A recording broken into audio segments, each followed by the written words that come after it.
Месяцами Андрей превращал мои сомнения в недостаток характера. Каждый мой вопрос встречался усталым вздохом, каждое неловкое чувство объявлялось неуверенностью, каждый инстинкт отметался как паранойя.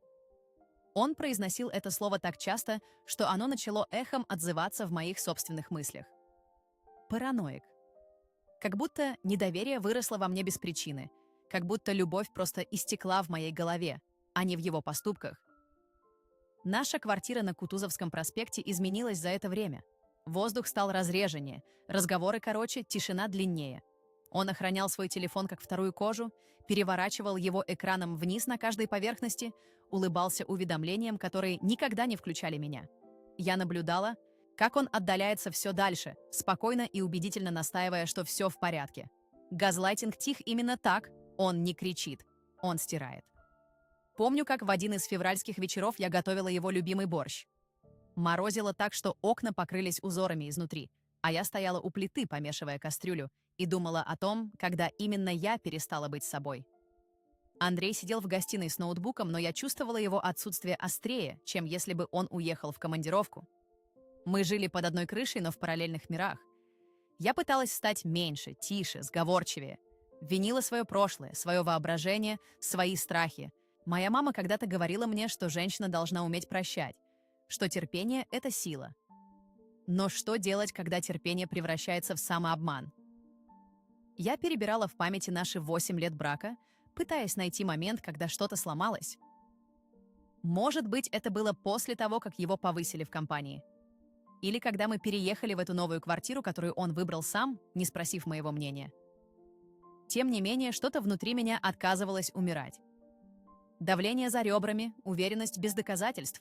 Я больше не обвиняла, я только наблюдала и ждала. Зимой в Москве темнеет рано, к 4 часам уже сумерки, и город погружается в эту особую меланхолию, когда фонари отражаются в мокром асфальте, а люди спешат домой, пряча лица в воротники пальто. Я работала тогда редактором в небольшом издательстве на Тверской, и каждый вечер возвращалась домой на метро. Андрей все чаще задерживался на работе. Или говорил, что задерживается. Однажды он пришел поздно, пахнущий холодом и чужими духами. Не резкий запах, а едва уловимый, сладковатый. Я притворилась, что не замечаю. Он поцеловал меня в лоб механически, как ставит галочку в списке дел, и пошел в душ. Я села на край дивана и слушала шум воды, чувствуя, как внутри меня что-то затвердевает. Не гнев. Не даже боль. Просто холодная ясность, понимание того, что я больше не могу игнорировать очевидное. Мои подруги замечали перемены. Катя, с которой мы дружили еще со студенческих времен в МГУ, говорила, что я стала другой. Тише. Задумчивее. Мы сидели в нашем любимом кафе на Арбате, она пила капучино, а я смотрела в окно на снег и не могла найти слов, чтобы объяснить это ощущение растворения. Как будто я исчезаю по частям, и никто, включая меня саму, не может этому помешать. «Ты должна поговорить с ним», — настаивала Катя. «Просто спроси прямо». Но я уже спрашивала. Сотни раз. И каждый раз получала тот же усталый взгляд, тот же тон голоса, который превращал мои опасения в мою проблему. «Лен, ты опять начинаешь. Может, тебе к психологу сходить?» Даже предложение обратиться к специалисту звучало как обвинение, как будто во мне самой было что-то сломанное, что нужно починить. Я начала замечать мелочи. Как он отворачивается, когда набирает сообщение. Как торопится выйти из комнаты, когда звонит телефон. Как избегает моего взгляда во время ужина. Мы ели молча, звук вилок по тарелкам был оглушительным в этой тишине. Иногда он включал телевизор, чтобы заполнить пустоту, и мы делали вид, что смотрим очередной сериал, хотя оба думали о своем. Наша спальня превратилась в ничейную территорию. Он ложился с краю, я с другого. Между нами пространство, которое когда-то заполнялось объятиями и разговорами до рассвета. Теперь же там была только холодная простыня и молчание. Я лежала в темноте с открытыми глазами, прислушиваясь к его дыханию, пытаясь понять, когда именно мы стали чужими людьми. Март принес оттепель. Снег таял грязными потоками, обнажая город под ним. Серый, усталый, реальный. Андрей стал уезжать на выходные. Сначала это были рабочие совещания, потом командировки в Питер. Я не спрашивала деталей, я просто кивала и возвращалась к своим делам, ощущая, как с каждым его отъездом что-то во мне закрывается навсегда. Я помню, как сидела одна в нашей пустой квартире, смотрела на его фотографию на стене. Мы тогда были в Крыму, загорелые, счастливые, влюбленные. И думала, может ли человек так сильно измениться, или он просто перестал притворяться? Может, тот Андрей никогда не существовал, а был лишь версией себя, которую он представлял, чтобы завоевать меня? Моя свекровь звонила иногда. Тамара Петровна всегда была на стороне сына. Мужчины такие, Леночка, им нужно давать свободу, не душить вниманием. Я слушала ее голос в трубке и понимала, что для нее я всегда буду чужой, той, кто увел ее драгоценного сына из родительского дома. Она не знала, или не хотела знать, что ее сын сам уходит, только в другую сторону. Апрель был дождливым. Я стояла на балконе, курила, привычку, от которой отказалась несколько лет назад, но которая вернулась сама собой, и смотрела на город сквозь дождь. Где-то там, среди миллионов окон, горел свет в квартире, где Андрей, возможно, был сейчас. С ней. Кем бы она ни была.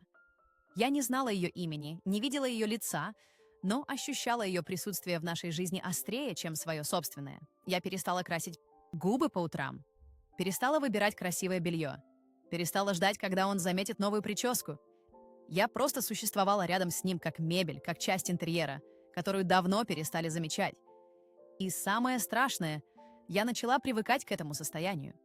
К этой жизни не жизни, где все важное происходит где-то за пределами нашего дома. Но где-то глубоко, в самой сердцевине моего существа, теплилась искра. Не надежда? Нет, надежда умерла раньше. Это было что-то более базовое. Инстинкт выживания, который шептал мне, что я достойна большего. Что молчание — это не мудрость, а самопредательство. Что любовь не должна стоить мне меня самой. Я ждала знака, доказательства, чего-то осязаемого, что превратит мои ощущения в факты, чего-то, что освободит меня от необходимости быть параноиком и позволит просто быть человеком, которого предали. И знак пришел. Тихо, неожиданно, в самый обычный майский день, когда Москва наконец-то проснулась от зимней спячки, и воздух пах сиренью и новыми начинаниями. В тот вторник мне нужно было взять из машины зарядку для телефона. Андрей уехал на работу на такси, оставив свой Volkswagen во дворе. Я спустилась вниз в домашних тапочках, еще не до конца проснувшаяся, с чашкой остывающего кофе в руке. День обещал быть теплым. Май наконец-то вступил в свои права, и воздух был напоен той особенной московской смесью из выхлопных газов, цветущей сирени и надежды на лето. Открыла дверь со стороны пассажира. Зарядка лежала в бардачке, но когда я потянулась за ней, моя рука скользнула по щели между сиденьем и дверью, и пальцы нащупали что-то бумажное. Чек. Сложенный небрежно, спрятанный так, как прячут вещи, которые не планируют находить. Я вытащила его почти случайно, без задней мысли. Просто автоматическое движение руки. Название гостиницы я не узнала. «Аврора», где-то на Ленинградском шоссе. Дата прошлый четверг, когда он сказал, что задержится на работе допоздна, что у них важное совещание с инвесторами. Я помню этот вечер. Я легла спать одна, проснулась одна, а утром он пришел с пакетом свежих круассанов из булочной на первом этаже и поцеловал меня так, будто извинялся за что-то, хотя вслух ничего не сказал. 2 завтрака. 2 кофе. Чернила казались тяжелее бумаги в моих руках, словно они несли в себе вес, превышающий их размер. Доказательство не кричит, оно оседает. Оно проникает сквозь кожу, в кровь, в кости и остается там навсегда, изменяя химический состав твоей реальности. Я стояла возле машины, держа этот чек, и чувствовала, как мир вокруг меня становится каким-то нереальным. Двор нашего жилого комплекса, знакомый, до боли, внезапно показался чужим. Детская площадка, где по вечерам играли соседские дети. Скамейка, на которой мы с Андреем иногда сидели летними вечерами. Все это вдруг потеряло цвет, стало плоским, как декорация к спектаклю, который подошел к концу. Потом я увидела записку. Она была скомкана и засунута в тот же карман двери, почти выпадая наружу. Небольшой листок из блокнота, оторванный неровно, с розовыми полосками по краям. Почерк я не знала. Аккуратные округлые буквы, написанные ручкой с фиолетовыми чернилами. Вчера было волшебно.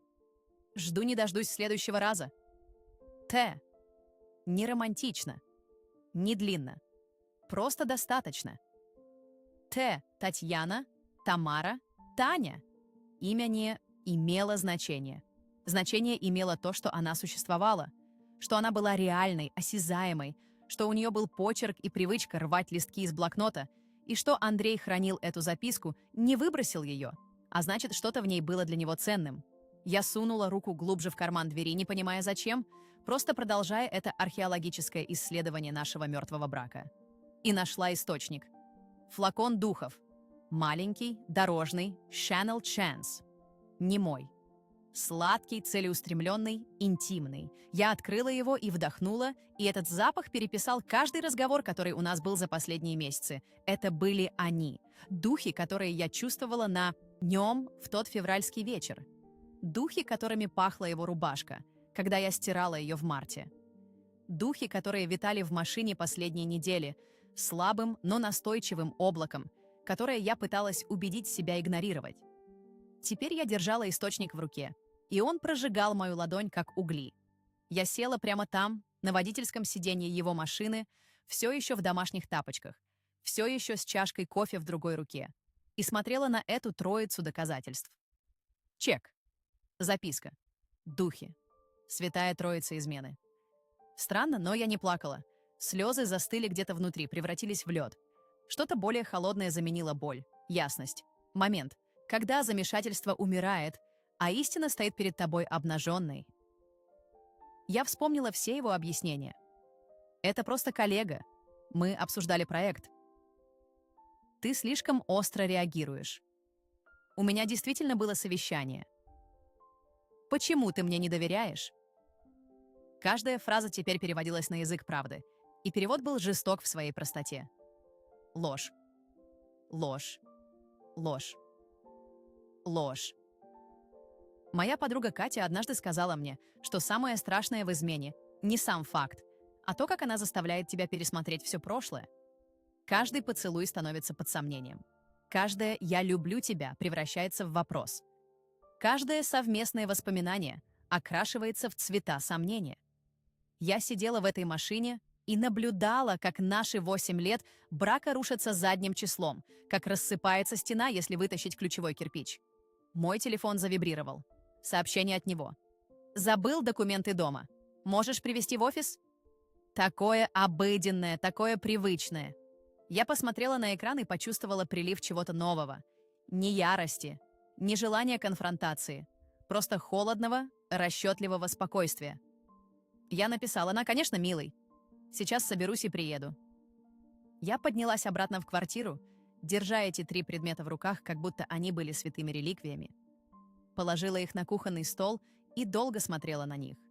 Утреннее солнце падало через окно прямо на чек, высвечивая каждую цифру, каждую букву.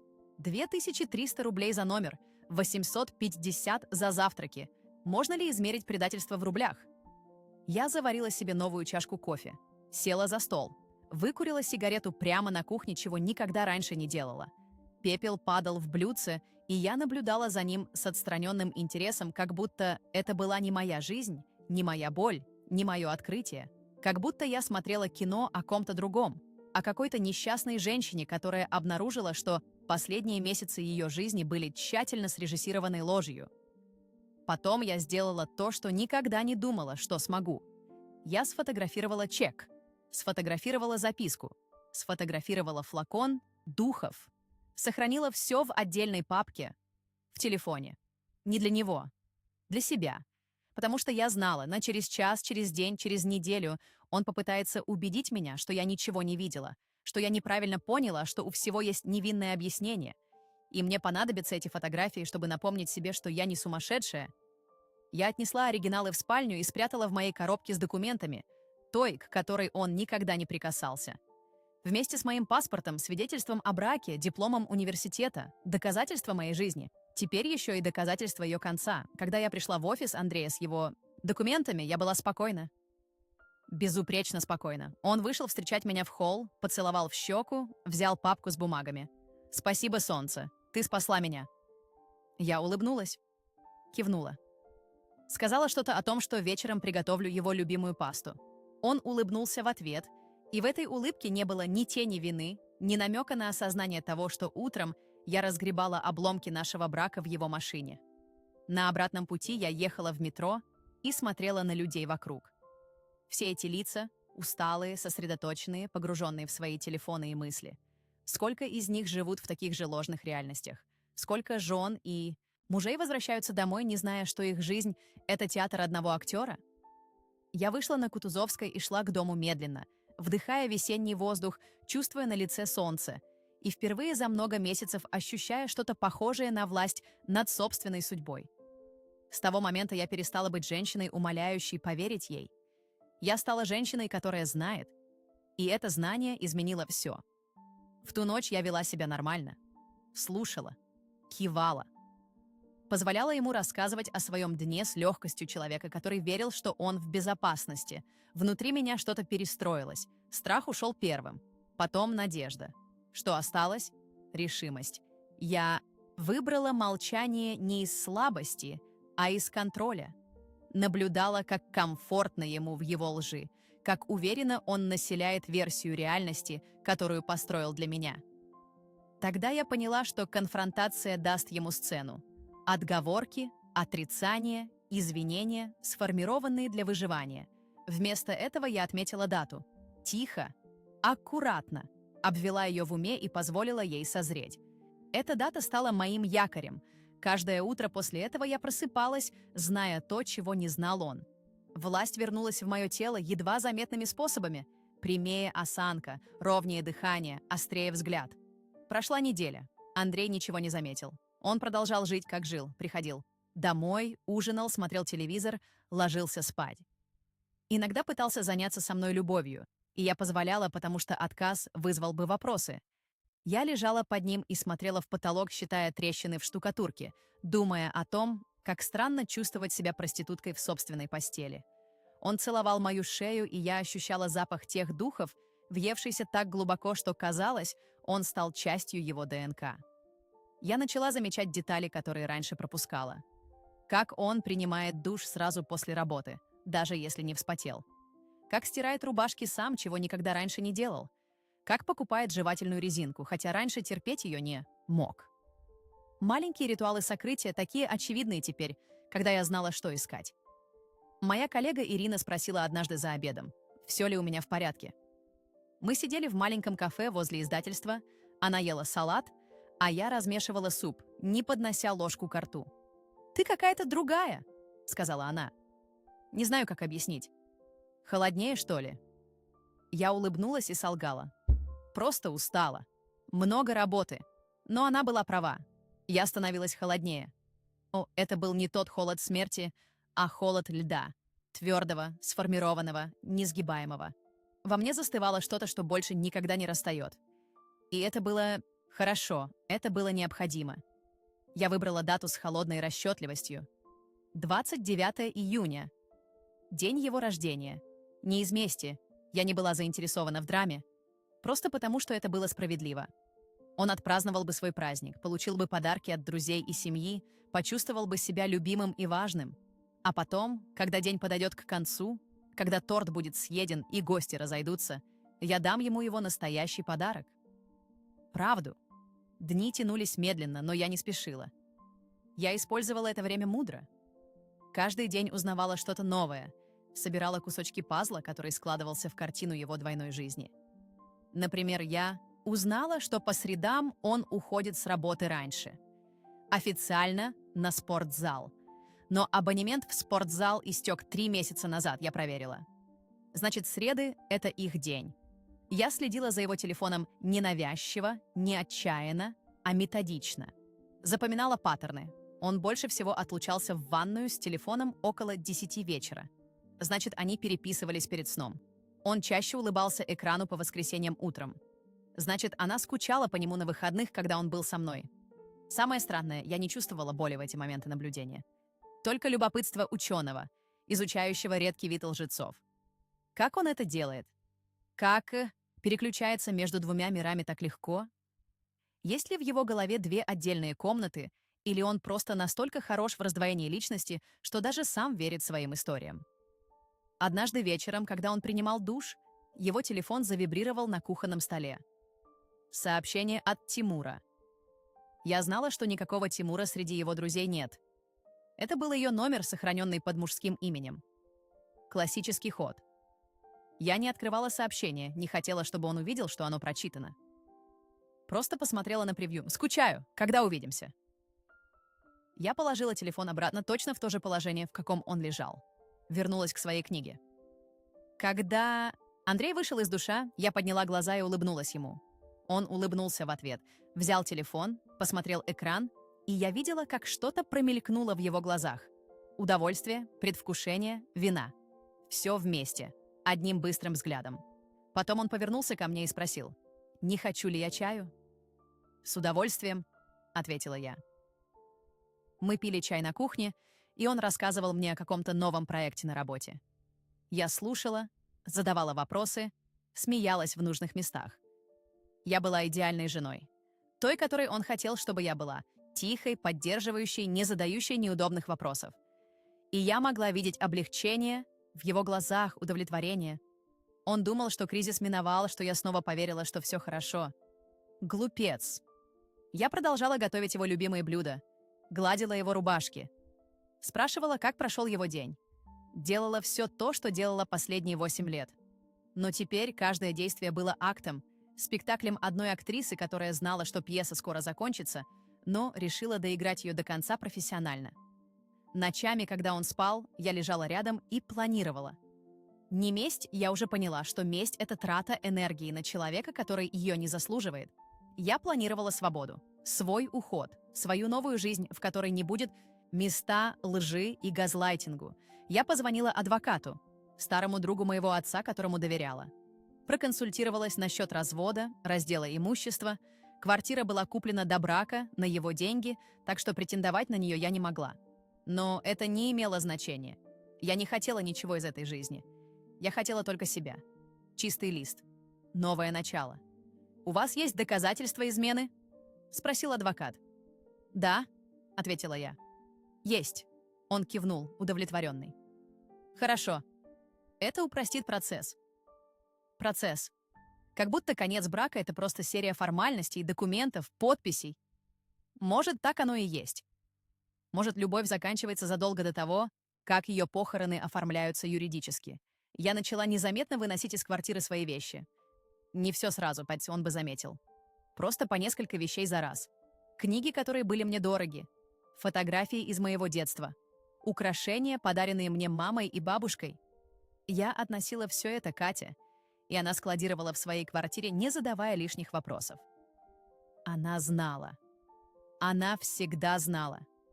«Ты сильнее, чем думаешь», — сказала она мне однажды, когда я принесла очередную коробку. «Он не заслуживает тебя». «Я знаю», — ответила я. И правда знала. Это знание стало моей броней. Постепенно квартира стала казаться менее моей. Я отделялась от нее эмоционально, как хирург отделяет больную ткань от здоровой. Каждая комната теряла значение. Спальня, где мы занимались любовью. Кухня, где я готовила ему завтраки. Гостиная, где мы смотрели фильмы, прижавшись друг к другу. Все это становилось просто пространством, стенами, мебелью. Не домом. Домом был там, где я чувствовала себя собой. А здесь я давно перестала быть собой. Середина июня принесла аномальную жару. Москва задыхалась в духоте, асфальт плавился, люди прятались в тени. Андрей стал еще чаще уезжать. Его оправдания стали ленивее, менее детализированными. Он перестал стараться. Может, думал, что я окончательно смирилась. Может, просто ему стало все равно. Я купила себе новое платье. Красное. Я никогда не носила красное. Андрей говорил, что это вульгарно. Но теперь его мнение больше не имело значения. Я надела это платье, стоя перед зеркалом в квартире Кати, и увидела в отражении женщину, которую не видела давно. Сильную, уверенную, готовую. «Господи!» — выдохнула Катя. «Ты потрясающая!» Я улыбнулась. Да, я была потрясающей. И скоро Андрей поймет, что потерял.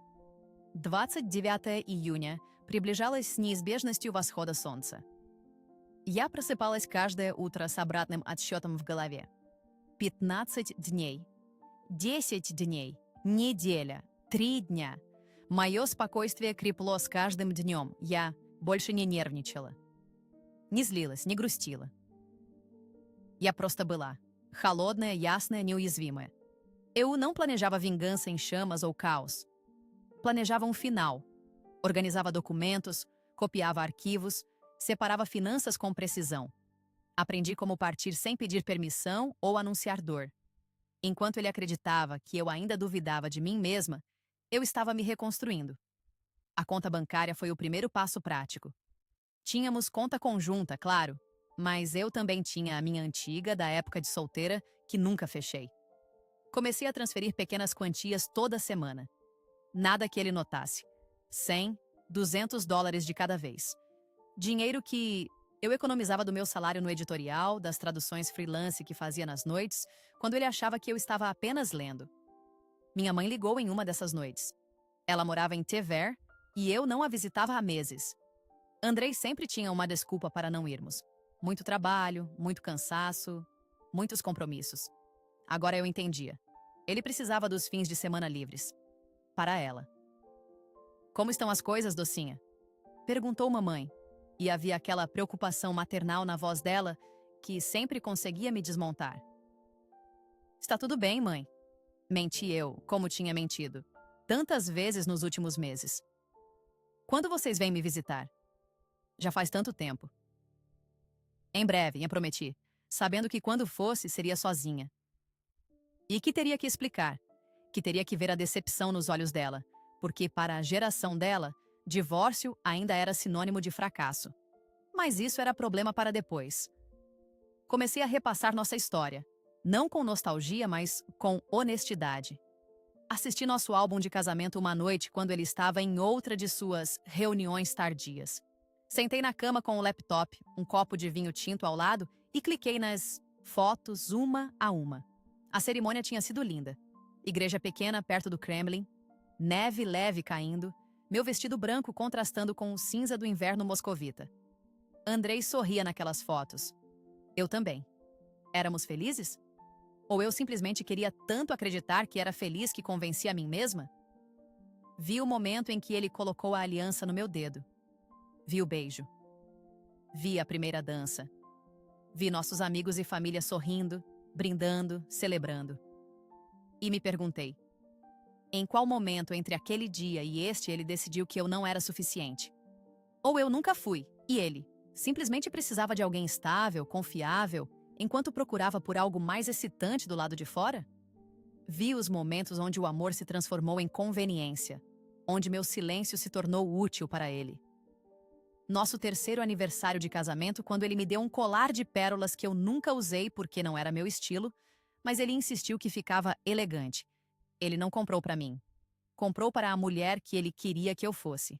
A quarta viagem para Sochi, onde ele passou metade do tempo no telefone, e eu fingi que não me importava.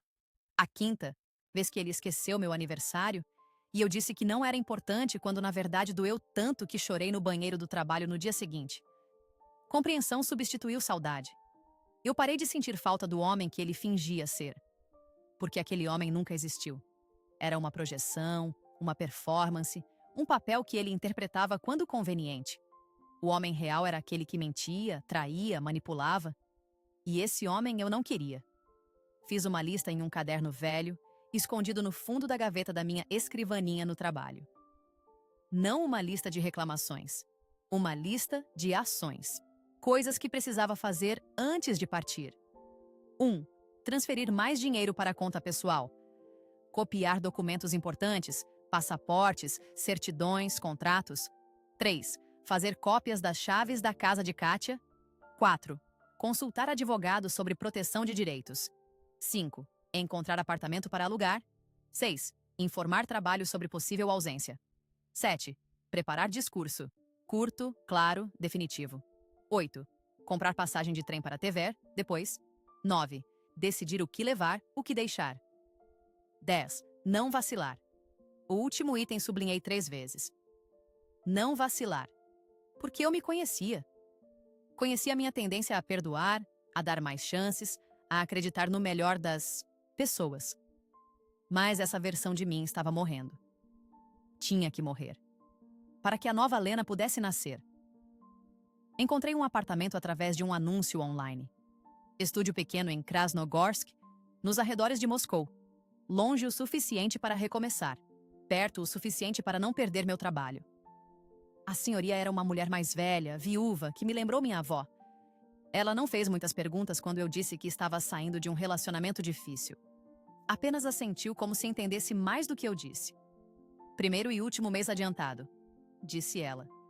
Você parece uma boa moça. Quando quer se mudar? 1º de julho, respondi. 2 dias após o aniversário dele. Ela concordou. Assinamos o contrato. Paguei o depósito com o dinheiro que tinha economizado. Senti o peso da chave na minha mão. Não era apenas uma chave de um apartamento. Era uma chave para uma nova vida. O trabalho foi mais complicado. Meu chefe, Dmitry Ivanovich, era um homem gentil, mas tradicional. Ele acreditava que as mulheres deviam fazer qualquer coisa para manter seus casamentos. Quando eu disse que talvez precisasse de alguns dias de folga no início de julho, ele franziu a testa. Problemas familiares? Perguntou. Algo assim, respondi, não querendo elaborar. Ele suspirou, mas concordou. 3 dias. Não era muito, mas seria suficiente para me mudar e começar a me estabelecer no novo lugar. As noites continuavam. Andrei chegava em casa, eu servia o jantar, conversávamos sobre nada. Ele tinha se tornado tão descuidado em sua duplicidade que nem tentava mais tanto esconder. O telefone tocava e ele simplesmente saía da sala para atender. Voltava sorrindo, distraído, e eu sabia. Mas não disse nada. Apenas observei. Apenas contei os dias. 19 de junho, Andrei anunciou que teríamos uma festa de aniversário. Pequena, apenas amigos próximos e família. Nada muito grande, disse ele. Só quero estar com as pessoas que amo. A hipocrisia era tão espessa que eu quase me engasguei com meu chá. Pessoas que amo. Eu ainda estava nessa categoria? Ou era apenas mais uma atriz no seu teatro, necessária para manter as aparências? Claro, respondi. Vou preparar tudo. E preparei. Encomendei um bolo da confeitaria francesa que ele adorava. Comprei vodka boa, conhaque georgiano, vinho importado. Preparei zakouski, salmão defumado, caviar, blinis, salada olivier. Transformei nossa casa em um cenário perfeito para uma festa de aniversário. Meu último papel de esposa dedicada. Minha performance final. Comprei-lhe de um presente também. Um relógio. Suíço, caro, elegante. Gravei atrás. Para Andrei com amor. Helena. Uma mentira gravada em metal precioso. Mas presentes não precisam ser sinceros, apenas apropriados. E este era perfeitamente apropriado para a ocasião. Um símbolo do tempo que desperdiçamos um com o outro. 28 de junho, véspera do aniversário. Passei o dia limpando a casa, preparando comida, arrumando flores. Trabalhei em silêncio, metodicamente, como uma condenada preparando sua última refeição. Andrei ficou animado, ajudando aqui e ali, sorrindo para mim com aquele sorriso que já não tocava seus olhos quando olhava para mim. Ou talvez nunca tocou, e eu estava apenas começando a ver. Naquela noite, deitados na cama, ele me abraçou. Foi a primeira vez em semanas. Seu corpo contra o meu, o braço dele pesado sobre minha cintura. Pensei em afastá-lo. Pensei em virar e perguntar: ela sabe que você está aqui? Ela sabe que eu ainda existo? Mas não fiz nada disso. Apenas fechei os olhos e contei os segundos até o amanhecer. Quando a luz da manhã entrou pela janela, iluminando nosso quarto pela última vez como um casal, eu senti algo estranho. Não era tristeza. Não era nem alívio. Era apenas conclusão. Como quando você termina de ler um livro ruim e finalmente pode fechá-lo. Você não sente nada em particular sobre o fim, apenas gratidão por ter terminado. Me levantei, fui até o banheiro, olhei para o meu reflexo no espelho. A mulher que me olhava de volta era diferente da que começou esta jornada. Mais magra, mais pálida, mas também mais forte. Os olhos não eram mais suaves e confiantes, eram afiados e conscientes. Essa mulher não acreditaria em mentiras. Essa mulher não se desculparia por sua própria intuição. Essa mulher era quem eu deveria ter sido o tempo todo. 29 de junho amanheceu claro e quente. O dia do aniversário de Andrei. O dia do meu renascimento. Estava pronta. Os convidados começaram a chegar às 7 da noite. Colegas de trabalho de Andrei, seus amigos da universidade, meu cunhado Victor com a esposa grávida, até Tâmara Petrovna, minha sogra, apareceu com um bolo adicional porque nunca se sabe se haverá o suficiente. Recebi todos com sorrisos, abracei, servi bebidas, fiz o papel de anfitriã perfeita. Andrei estava radiante. Usava a camisa azul que eu havia passado pela manhã, o jeans escuro que realçava sua silhueta ainda atlética. Ele circulava pela sala, rindo alto demais, contando histórias, aceitando parabéns e abraços como um político em campanha. Era o centro das atenções, exatamente onde sempre quis estar. Katia chegou por volta das 8.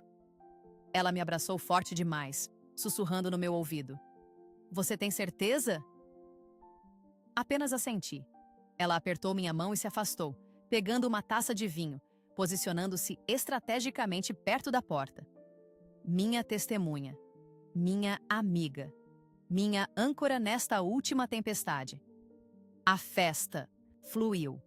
Comida foi consumida, vodka foi servida em doses generosas, brindaram a Andrei pelo menos 5 vezes. Ao seu sucesso, à sua saúde, a muitos mais anos de felicidade. Cada brinde era uma faca no meu peito, mas eu sorria, levantava minha taça, fingia que tudo aquilo significava alguma coisa. Por volta das 10, quando todos já estavam aquecidos pelo álcool e pela camaradagem, Andrei me puxou para perto dele. Beijou minha testa na frente de todos. A minha esposa maravilhosa, anunciou ele levantando a taça. Que me aguenta há 8 anos e ainda não fugiu. Risadas. Todos riram. Até eu forcei um sorriso. Se ao menos eles soubessem. Se ao menos ele soubesse que a fuga já estava planejada, minuto por minuto, e que estava prestes a começar. Servimos o bolo. Cantamos parabéns. Ele apagou as velas com um sopro forte e todos aplaudiram. Abriu presentes. Uma garrafa de uísque caro do Victor, livros dos colegas, um conjunto de ferramentas de pesca de um amigo. Quando chegou ao meu presente, ele sorriu, desembrulhou cuidadosamente. Um relógio, disse ele tirando da caixa, admirando. Lena, é lindo. Muito caro, não precisava. Você merece, respondi, e não era mentira. Ele merecia exatamente aquele relógio com aquela inscrição vazia. Merecia um símbolo do tempo que desperdiçamos fingindo ser algo que não éramos. Ele colocou o relógio no pulso, mostrou aos outros e todos elogiaram o gosto refinado, a generosidade da esposa. Eu me desculpei e fui à cozinha buscar mais gelo. Precisava de um momento sozinha, um momento para respirar antes do que viria a seguir. 00:30. Os convidados começaram a se despedir. Trabalho pela manhã, crianças em casa, a vida chamando de volta, abraços na porta, beijos nas bochechas. Obrigado pela linda noite. Parabéns novamente. Gradualmente a casa se esvaziou. Até Katia partiu, mas não antes de me dar um último olhar significativo. Seja forte, diziam seus olhos. Victor e a esposa foram os últimos a sair. Tâmara Petrovna já tinha ido há 1 hora, reclamando que estava cansada. Finalmente éramos apenas nós dois, Andrei e eu, e a verdade que esperava pacientemente nas sombras. Que noite maravilhosa, disse ele, soltando-se no sofá com um suspiro satisfeito. Você fez um trabalho incrível, Len. Obrigado. De nada, respondi, minha voz calma demais, plana demais. Ele não notou, ou fingiu não notar. Pegou o controle remoto, estava prestes a ligar a televisão quando eu falei. Andrei, precisamos conversar. Algo no meu tom fez ele pausar. Colocou o controle de lado, virou-se para mim. Havia cautela em seus olhos, mas também uma certa confiança. Ele ainda achava que controlava-se narrativa. Sobre o quê? Perguntou. Não respondi imediatamente. Fui até minha bolsa, peguei o envelope que havia preparado. Mãos firmes, sem tremor. Coloquei-o na mesa de centro entre nós. Não o abri. Apenas deixei ali uma presença silenciosa. O que é isso? Ele perguntou, mas sua voz tinha mudado. Havia uma nota de algo nela. Medo? Consciência culpada? Abra, disse eu. Ele pegou o envelope lentamente como se pudesse queimar.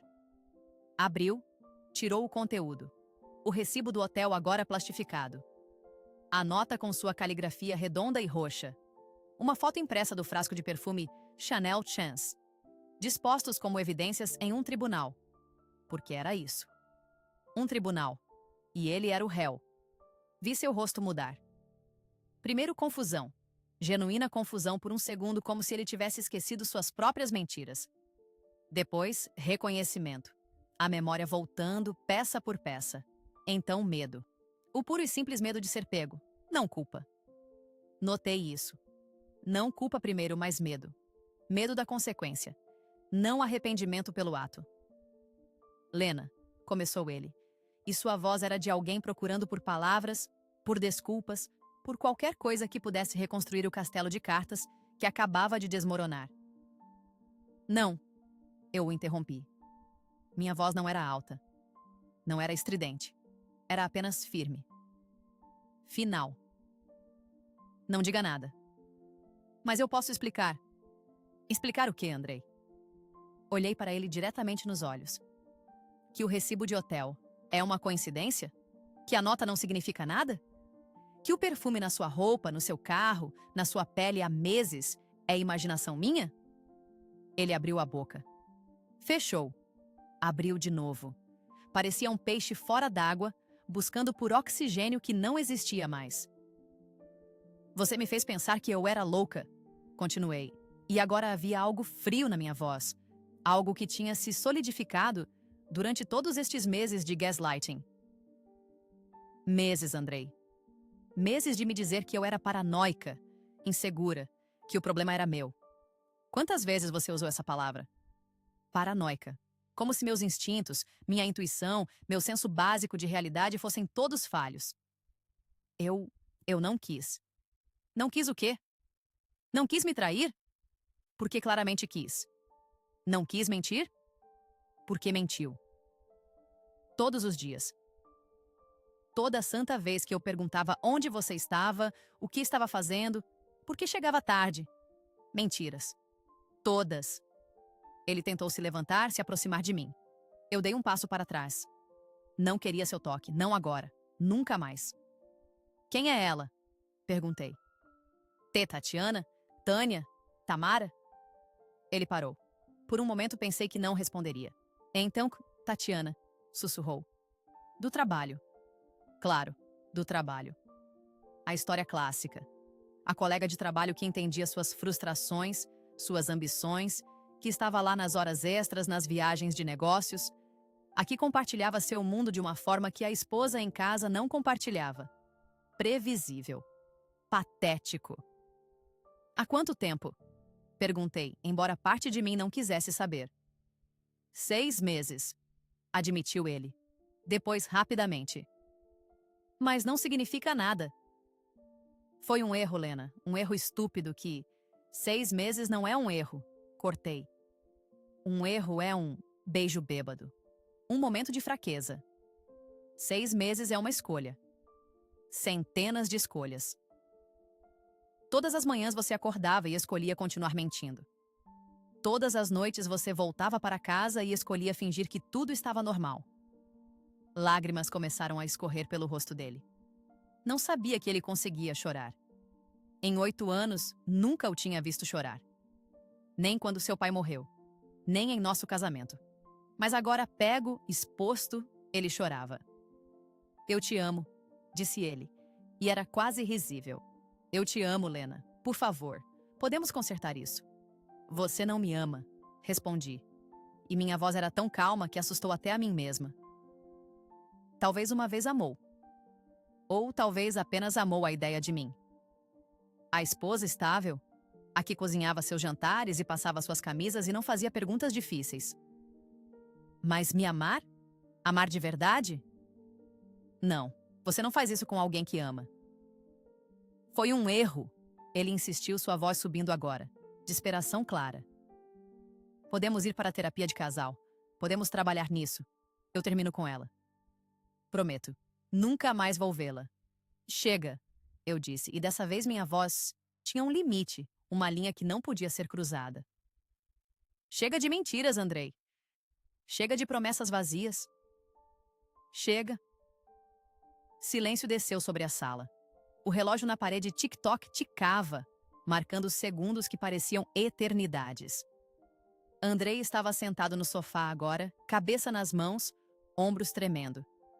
E eu estava de pé na frente dele, toda a sala entre nós, e sentia como se fossem quilômetros, continentes, mundos. Eu vou embora, anunciei. Não amanhã. Não na próxima semana. Não quando você decidir que é conveniente. Já fui. Mentalmente e emocionalmente já parti. A parte física é apenas formalidade. Ele levantou a cabeça, olhos vermelhos e inchados. Você não pode, disse, e havia algo de criança birrenta nele agora. Esta é nossa casa. Nosso casamento. Você não pode simplesmente... Posso, eu o interrompi. E vou, já aluguei um apartamento. Já separei minhas coisas. Já consultei um advogado. Isto não é uma discussão, Andrei. É um anúncio. Ele me olhou como se estivesse vendo um estranho.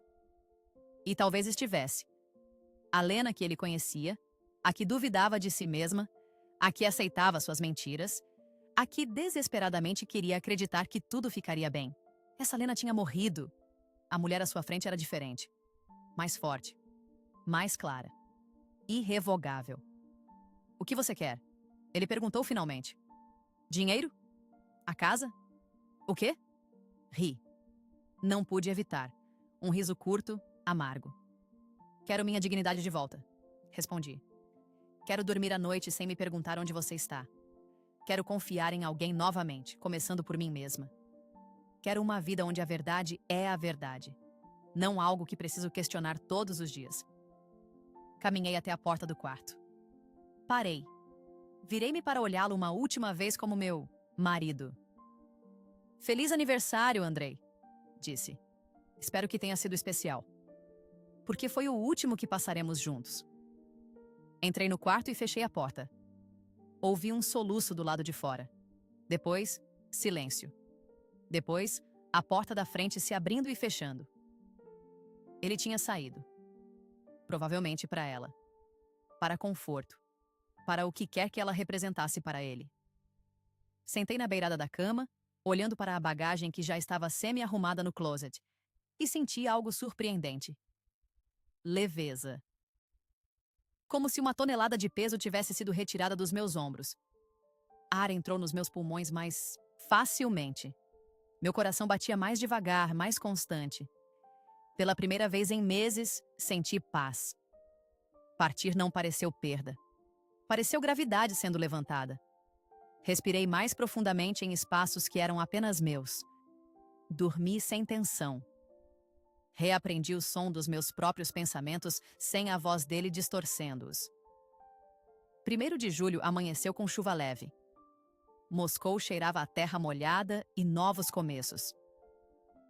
Kátia chegou às 8 da manhã com o carro de seu irmão emprestado e começamos a carregar minhas caixas.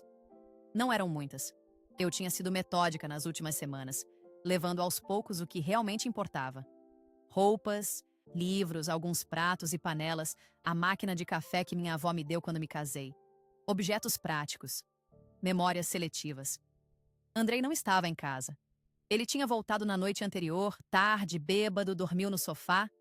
Quando acordei às 6, ele ainda estava lá, encolhido, usando a mesma roupa da festa. Não o acordei. Apenas deixei uma nota na mesa da cozinha, ao lado das chaves do apartamento. Simples. Direta. Adeus, Andrei. Nada mais precisava ser dito.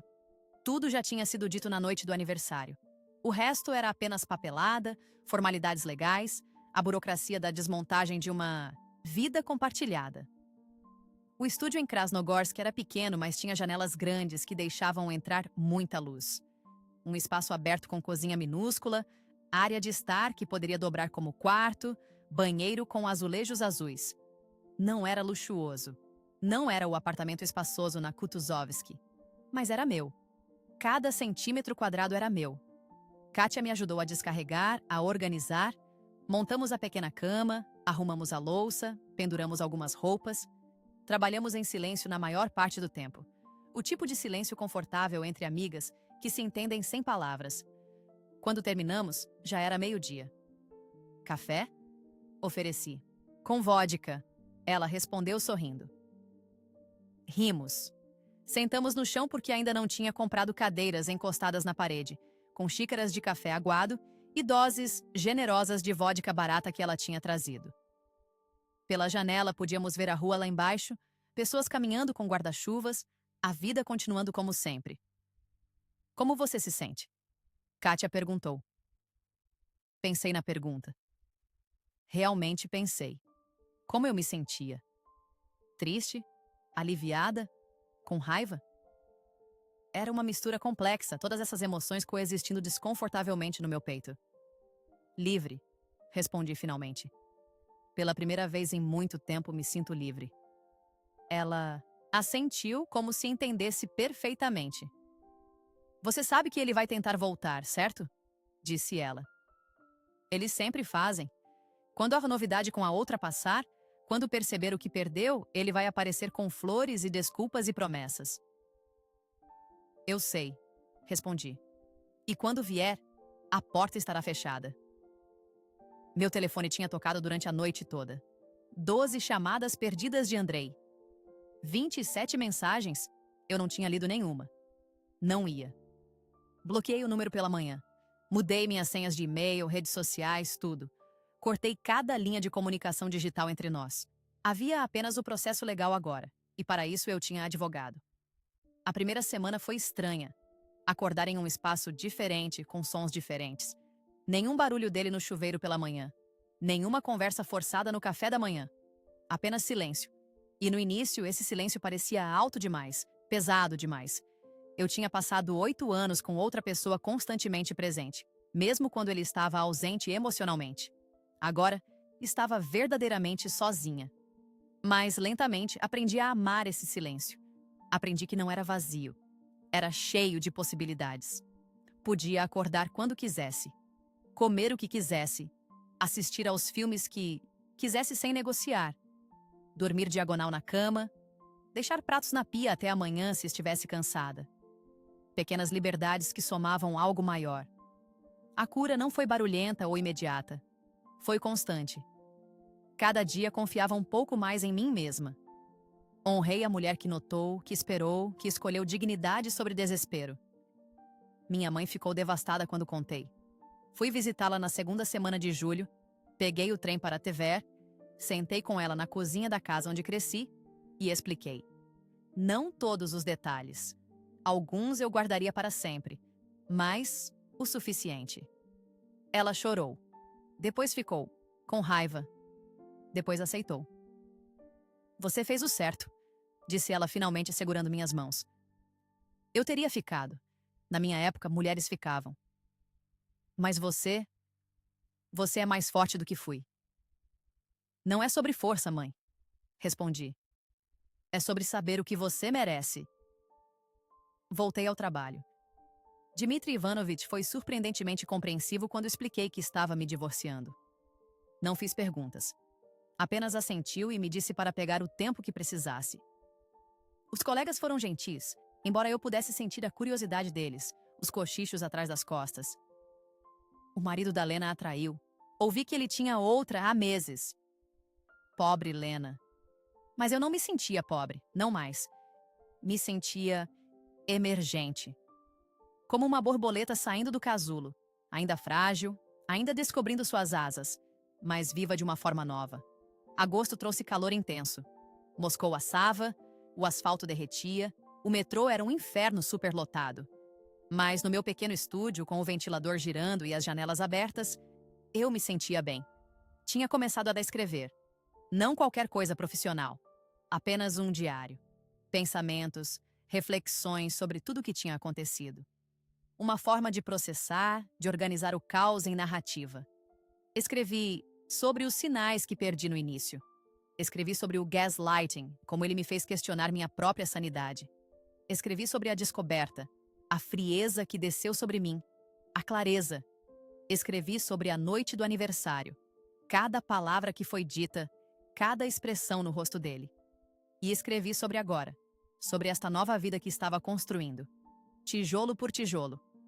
Uma noite, no final de agosto, encontrei Andrei por acaso no metrô. Eu estava voltando do trabalho, cansada, pensando no que cozinhar para o jantar, quando o vi entrando no vagão em Arbatskaya. Nossos olhos se encontraram por uma fração de segundo. Ele pareceu mais velho, mais cansado. Havia algo derrotado em sua postura. Ele abriu a boca como se fosse dizer algo. Eu desviei o olhar e desci na próxima estação, mesmo não sendo a minha. Não queria conversas.